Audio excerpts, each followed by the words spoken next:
everyone, and welcome to another episode of the Ultimate Supply Chain Podcast, where we invite industry leaders to answer your questions and give an in-depth insight into the world of logistics. Well, we're fast approaching year end when all supply chain professionals are doing their best to be on their top game as we enter peak season. November comes with Black Friday and Cyber Monday and the upcoming festive season. You name it, November seems to have it all. So, to dig a little deeper into the peak season topic and how supply chain professionals can manage it better, I'm delighted to have Dr. Mudazir, global speaker, trainer, host of the Supply Chain Show, and founder and CEO of SCM Dojo. He has a mission of helping professionals grow in their jobs and careers and helping, in particular, supply chain leaders to solve problems. Dr. Mudazir, welcome to the podcast. Thank you for having me. It's been a pleasure. Yeah, first of all, my first podcast with DHL guys, I've been working with you for a long time, so it's been absolute pleasure to being here. We've been a long time trying to get you, so welcome to the podcast. Before we jump into the questions, I gave you that little run up around what you do. I'd be really curious to know, how did you get into supply chain and where did your obvious passion come from? Great question, actually. I have a theory that most of the people end up in supply chain by accident, by luck, not so accident, by luck, right? And very few actually taken as a choice. You know, when we're growing up, we watch footballers, we see engineers, doctors, the finance people in our families and friends, and they make a lot of money. And this is where you go. At least when I was growing up, we talking long time back in 90s, basically, right? But what happened, I did my engineering, right? No, before that, actually, I did a survey on LinkedIn and I asked people, how you end up in supply chain, and I did give them two choices, by luck or by choice. And it comes at like 45, 50, if you want to call it. And I think it's pretty biased, right?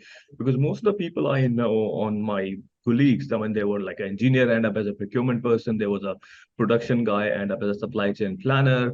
Somebody was good in shop floor managing people. They made him a team leader in logistics or something. And then they grow, of course. And then they realize they have to do either, some kind of qualification to make it as a profession. But in my case, what happened was I finished my engineering in Pakistan, Karachi, in textiles, one of the leading university in NLE.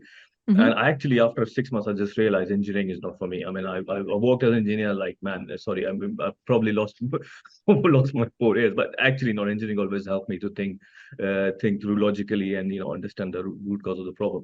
But then I come across this concept called industrial engineering, right? Or I want to do MBA as well. MBA was super expensive. I did not have money, so I got a scholarship for Chalmers Institute of Technology to do Masters in Management of Production, where there was a lot of courses on supply chain, logistics, production planning, also on innovation topics. And that's it. So I thought I did that and I absolutely love every bit of it. So, I learned my MRP during my lectures and I can still sit down and talk to people, explain me the logic of MRP, which was basically invented in 1956. And what is surprising is a lot of people still can't explain. So it is one of my favorite. It was one of my favorite questions during the interview, saying, "Okay, tell me how the MRP works. Tell me the input and output." And most of the kids unfortunately struggle. So I do have fun doing that. And then I moved to UK. I got a PhD, scholarship for Lancaster University Technology to do my PhD in supply development.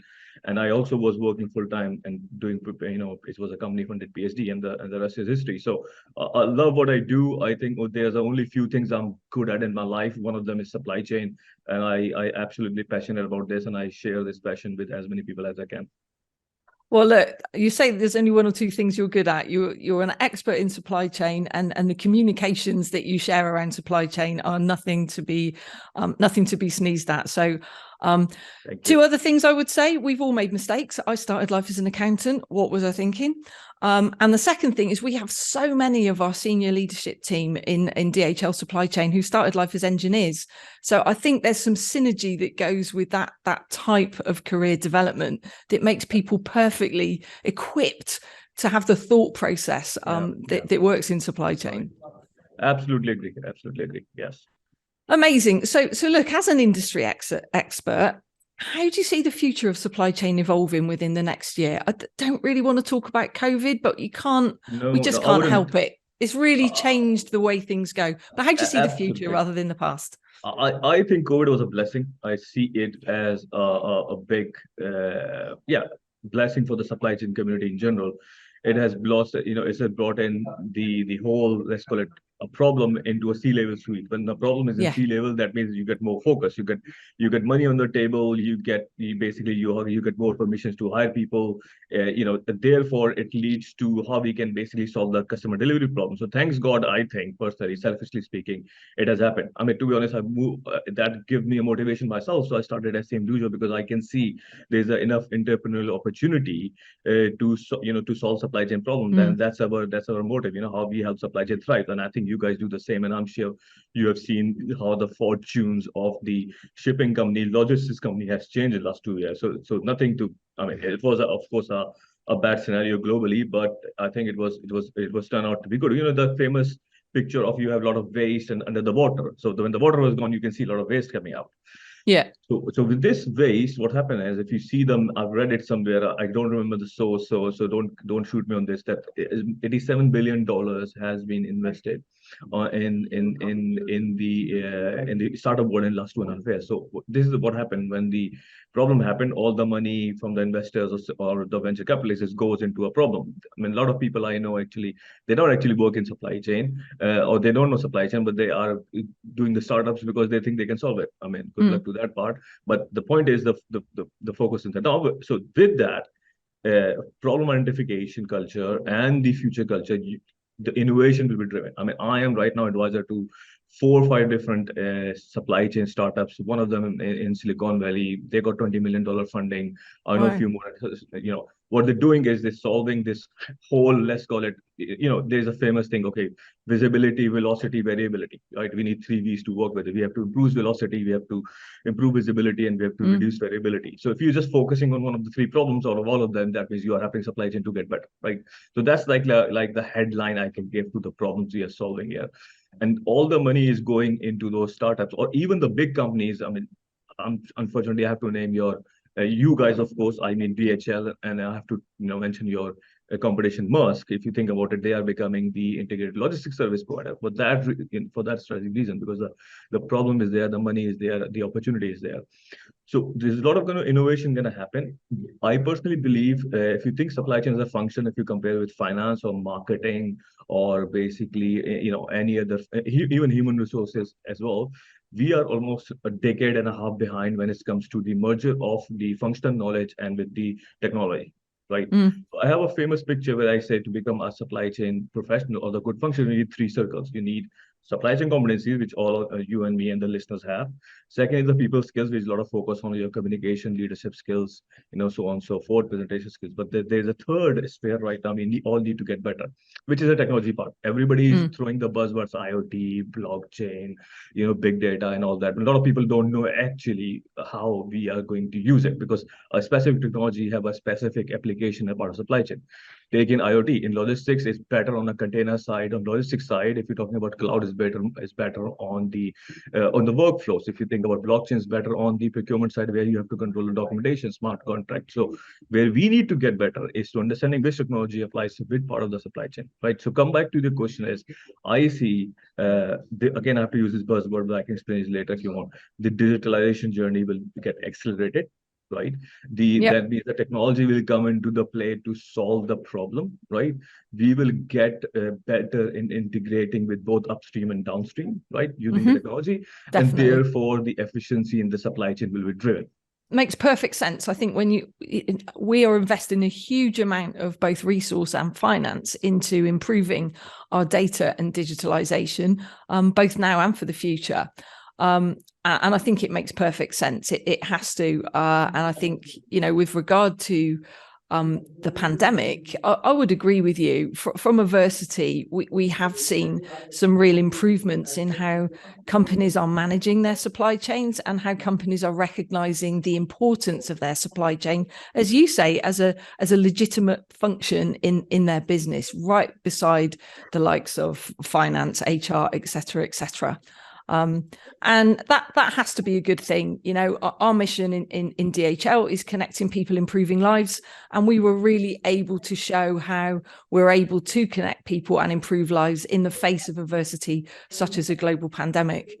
Not that any of us would want to go there again. To get a bit more specific, though, let's have a think about peak season. And I read your blog, in your article, 3 holiday seasons of supply chain planning, where you look specifically at Christmas, the Chinese New Year, and the summer holidays.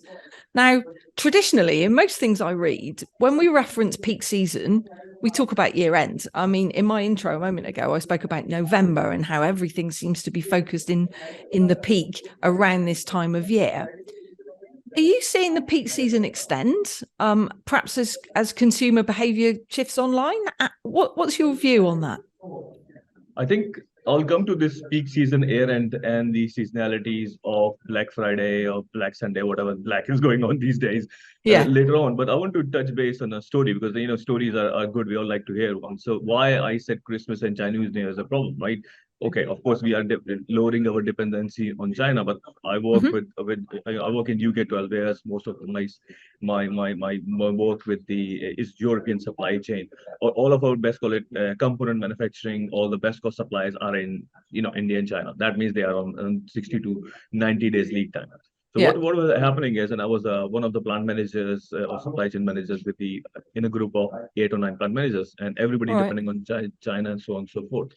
So what was happening is that after there was a huge depletion of stock, finished good stock, or we don't have component, almost a month and after Chinese New Year, right? And everybody, why? Because I was the one who realized actually when the Chinese New Year happens, right, they go off for almost 2 weeks off, right? And some people go before, some people come after, so the production ramps down drastically.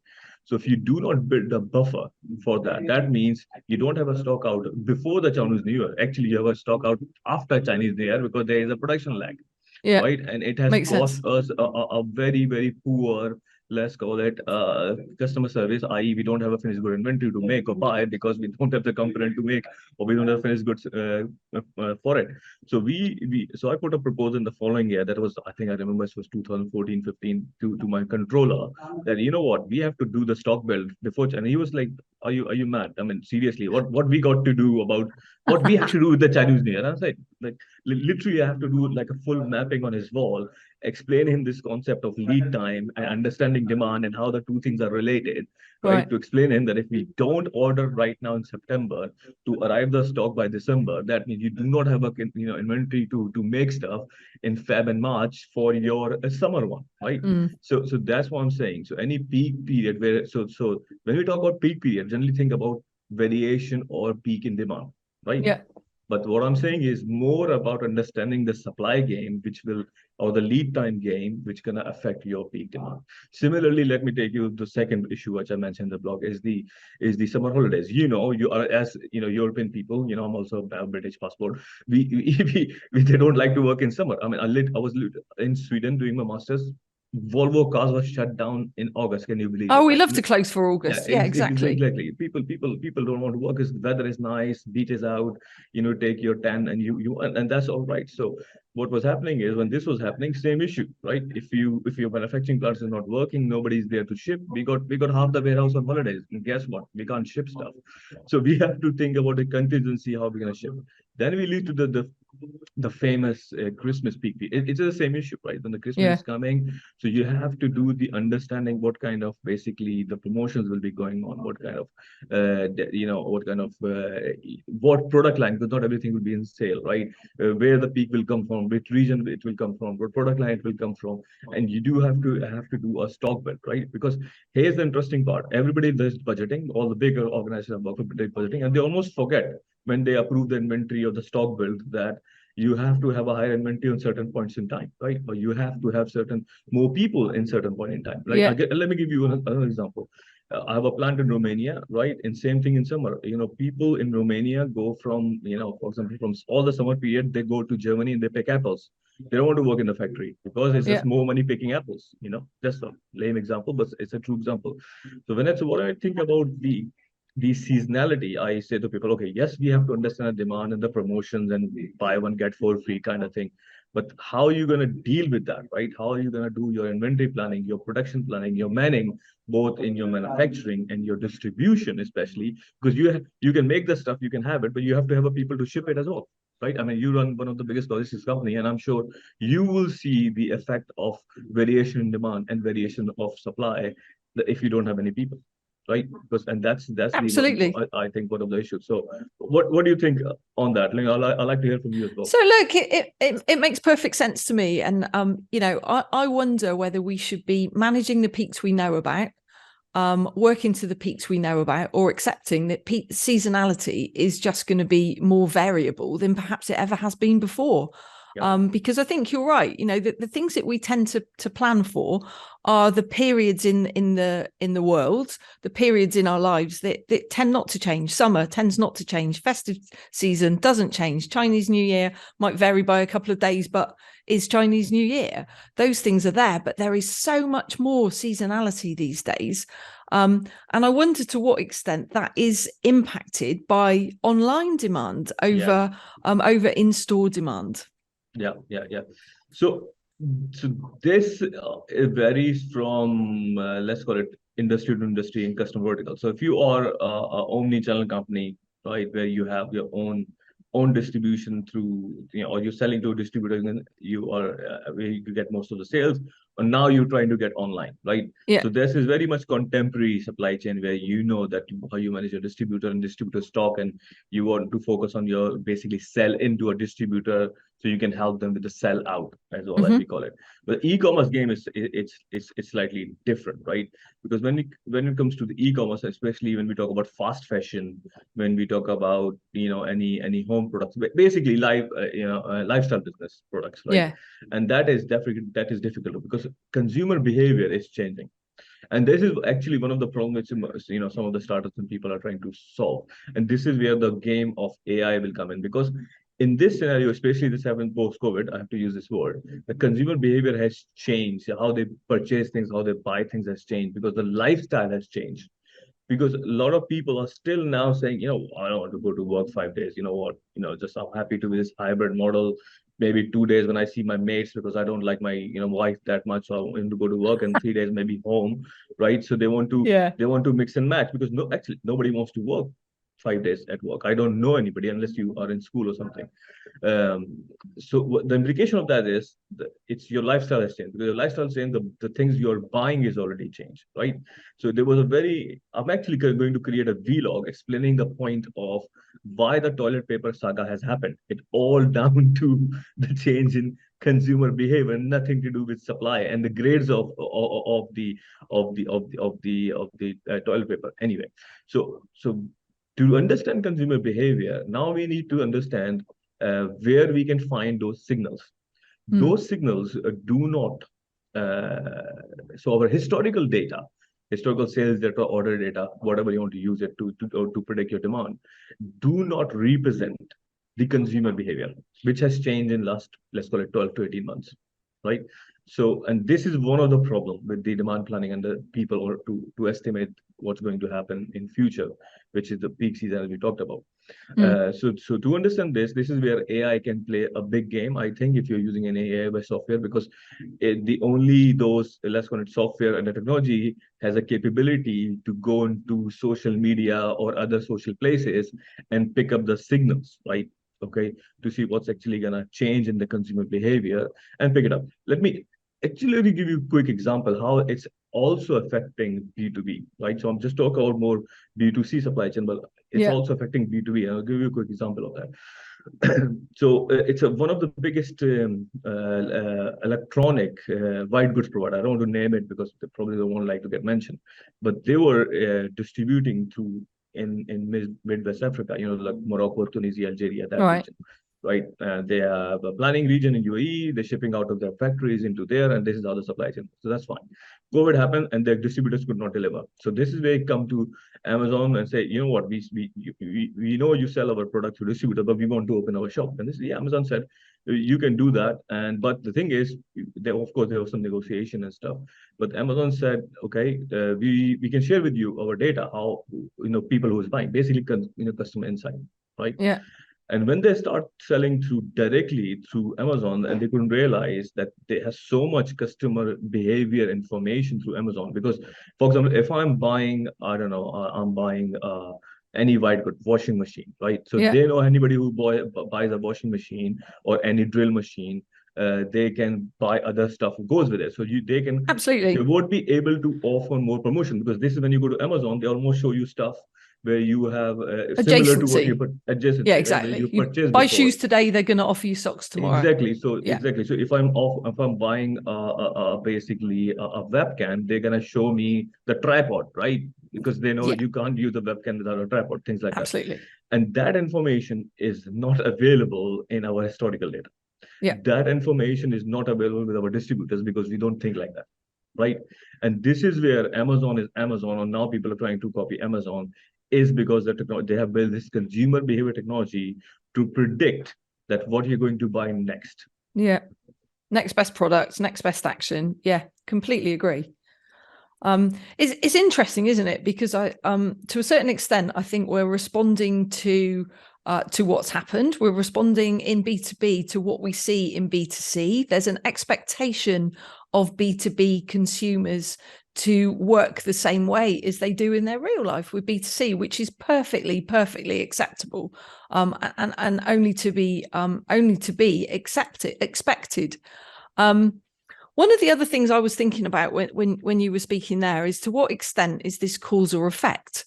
Because if you think of the way people used to purchase cars, where certainly in Europe, cars used to be distributed twice a year on registration dates. So you would buy your car in September or March. Now the purchase of your car is very much dictated by its availability. So I wonder what that will do to the peaks of March and September. It feels like availability is starting to flatten some of that peak out. Yes, but I think it's a greater phenomena happening, not just the supply part. Again, I'm going to come down to the behavior of people and consumer, because I worked about 4 years in Bridgestone, right? Mm-hmm. And I think 2 years ago, one of our presidents came into our, all hands, which we have air and like a celebration thing. And Right. he presented a very interesting research in a video where he's saying, we know that as a tire manufacturer, so tire means it goes into car, right? That's what we do Yep. mainly. We don't sell much to the aeroplanes and stuff. And they said what's happening, especially in the consumer passenger cars, is people are buying less and less cars, because they want to because there's a huge, let's call it, if you're in Singapore or Dubai, there's a huge push on carbon footprint, better public transport, if in London. Yep. So that's one reason, Yep. one of the drivers, right? Second of the drivers is the push towards electrical cars. Not everybody can buy electrical cars. So again, you're moving towards that. People are biking more. They are more health conscious, right? There is people are saying, why would I buy a car and pay the tax and pay the fuel? Let's do a Uber, because I'm going 3 days a week anyway, and all my Yep. shopping is in and around. So I don't want to have two cars, one for me and one for my family. I just take one car and do that. So people are buying. There's many reasons for people for buying less cars, right? And that less cars means there's not there's a change in behavior and demand, right? And for me, I think that is a bigger concern than Yeah, the makes good sense. flattening of the demand, right? And the right now you can see one of the biggest investments happening in this last, again, post Uber phenomena is the carpooling, right? Carpooling is one of the biggest. I mean, there's a one startup in, I think, UK worth right now 100, almost like more than 100 million. It's just 3 4 years old. They focus on carpooling, right? Mm. And so people working from home, carpooling, more use of Uber, Careem, or services like that, move towards the, let's call it, more sustainable transportation mechanism. And all of them are contributing towards a less manufacturing of cars, less availability of the cars. Therefore, all the automotive companies, all the businesses who rely on the automotive sector are looking for other ways to make money, right? Mm. And more, of course, the more money they can make. I don't want to basically disclose the strategy, because I know that they think, okay, we need to go offer some kind of product and service model or subscription of software of some sort, so we can make some more money out of that. Yeah, I guess again though, that's an example of where peak is being impacted by consumer demand. rather than by availability as much as anything else. I mean, the whole thing is really interesting and really dynamic. Do you as you interact with as many different customers and as you network with as many organizations as you do, can you tell us a bit about the common repetitive mistakes you see supply chain professionals making when they're preparing for peak season? What should we avoid? One of the thing is understanding the lead time. One of the most common mistakes. I think most businesses are clever enough to say, okay, peak period is going to happen. Yeah. But as we call it, pregnant woman syndrome, right? There's a lead time for that, right? So Yeah. you need to you need to understand how long it takes to get the product, right? Where they're getting it more strong, in my view, is deciding it to either build the stock or buy the component or hire the people almost when the peak season is about to hit, right? Yeah. And that is the most common mistake, and that more down to a logical thinking, maybe lack of supply chain competencies or lack of understanding of the supply chain works. Because a lot of people come up with this problem of I have too much inventory or too less inventory. If somebody asks me what is too much, I have too much excess inventory. If you keep going through 5 whys and you go to the root cause, most of them are either new product or they bought product wrongly on the peak season, which never happens. Or they bought it too late, or they ordered it, I need it, but by the time the product arrived, the peak season was gone. Yeah. And they're waiting for the next peak season. So the two, and actually the both things are actually lack of understanding of lead time rather than understanding demand. That's in my view. Interesting. And do you see any sectors getting it more or less wrong than others? Is there anyone that's leading the game, or any part of the supply chain that's leading the game and getting this right? I would be reluctant to give you a really subjective reply on this, because I think I'm supply chain. I would believe on some kind of stats. But based on what I'm reading in the news, again, I don't have any personal data to say that. And the FMCGs, or they are getting it wrong more often than any other vertical. Yeah, and perhaps some of that is to do with volume, because they're right on the front line, aren't they? It's a tough game. It's a tough game right now. Also, I think medical supply these days is minting it like logistics, but they are into, again, the same issue. They got too much demand of certain things because people are getting more health conscious and things like that, and they can't supply, right? And we actually, I've got few consulting clients, and half of them are medical supply companies, could be medicine or the devices, or again, this is the phenomenon of post-COVID, right? Who was thinking then we need ventilators left, right, and center? Nobody was, right? But now it's almost mandatory to have those kind of devices, which is almost considered as life-saving in most of those places. Absolutely. And consumer demand has changed as well. I think perhaps 4 or 5 years ago, consumers were far more prepared, if you like, to accept a delay. Now they're not. They know that you can get things very quickly. Absolutely. So the expectation, I think, has raised around that too. And people, and this expectation is a very interesting point, because people are willing to pay more for it. The classic example of that is Amazon Prime. I mean, they made so much money by offering this next day delivery. They built that structure. People are happy to pay more for it if they know they're going to get it quicker and they're going to get on time, right? So initially, historically, if you think what is customer service, cost, quality, delivery. Now I think the fourth and the most important element of providing a better customer service is lead time. And I think this is where DHL and I think your competition, this vertical, have I think the biggest opportunity, because you're historically you're offering a schedule, right? Okay, I'm gonna pick up from that day, it's gonna deliver that. But that's like a classic way of scheduling. Well, I think you should go with almost like a parcel delivery model, right? If you want it quicker, it's gonna be expensive, and if you want it cheaper, it's gonna be slow, right? And I think that is the way where all transportation modes, which is both parcel, road, air, sea, has to go. It has to be that way. Yeah, and I think it's the organisations like ours that have that breadth of offering, from supply chain right through to final mile. We have the flexibility and we have the infrastructure to enable that. I wonder for some of the smaller players, they're going to have to rely even more on interoperable data to enable them to play their role in the supply chain in a way that connects perhaps to final mile suppliers, etc. So I wonder if we will start to see some mergers, some of the bigger players taking more position in the marketplace than perhaps we have done up to now.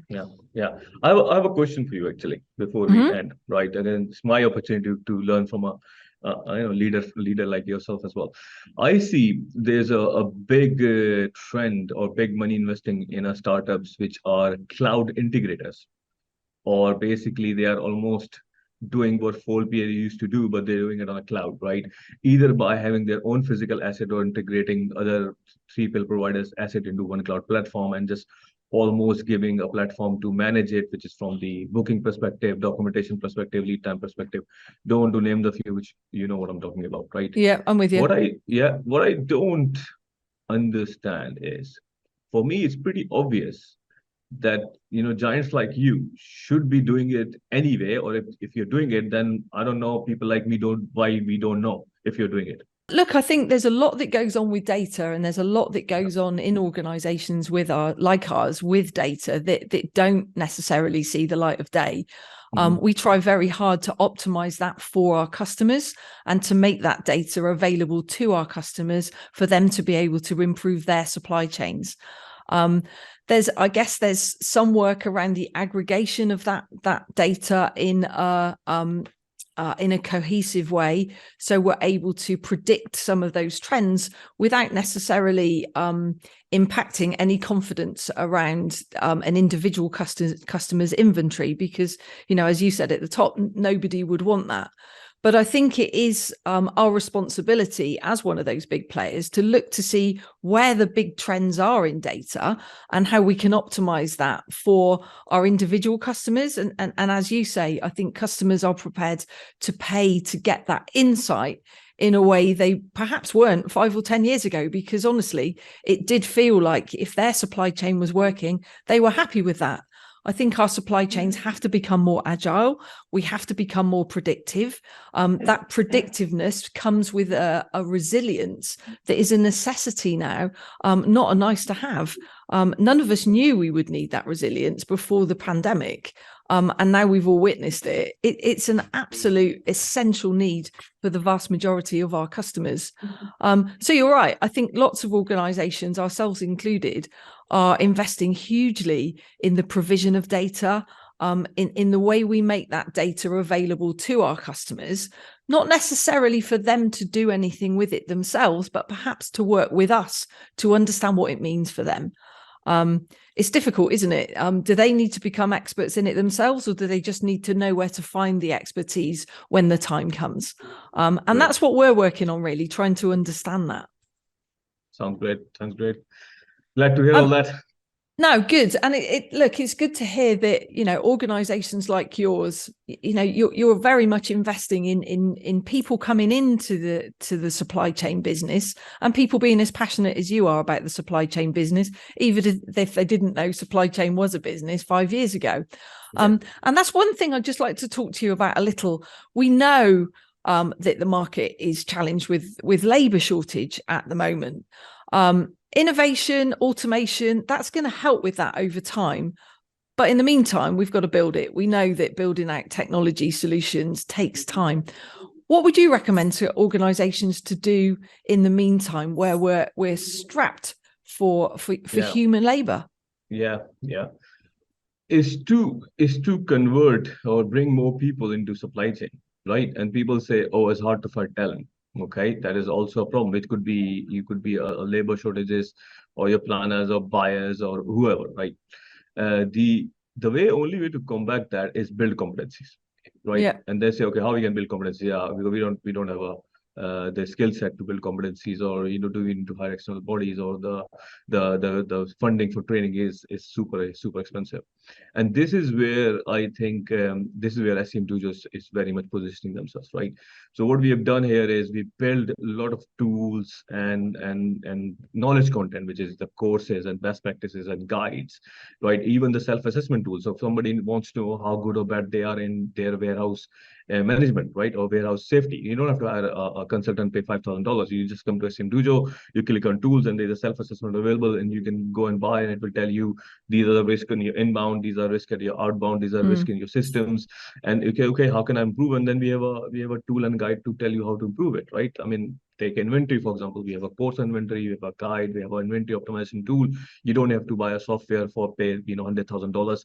Our basically Excel model, or we are building our software as well for the same tool, can do that basically $99 a month. So we're trying to basically use this approach. Again, the digitalization part is to get to as many people as possible, right? So while I'm here with you and have opportunity that a lot of listeners are hopefully going to listen to us, and this is our differentiation. So it's all about giving the knowledge and building people's competency within your organization, right, into a most cost effective way.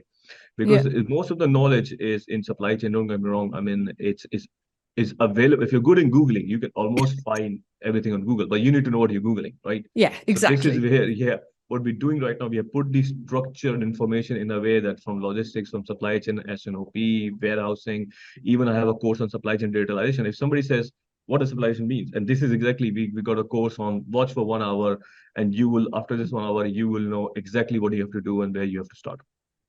Yeah, I think it's a good point you make. And like we've said, as we've been discussing today, there were so many people who didn't even know what a supply chain was a few years ago. Even my mum talks about supply chains these days.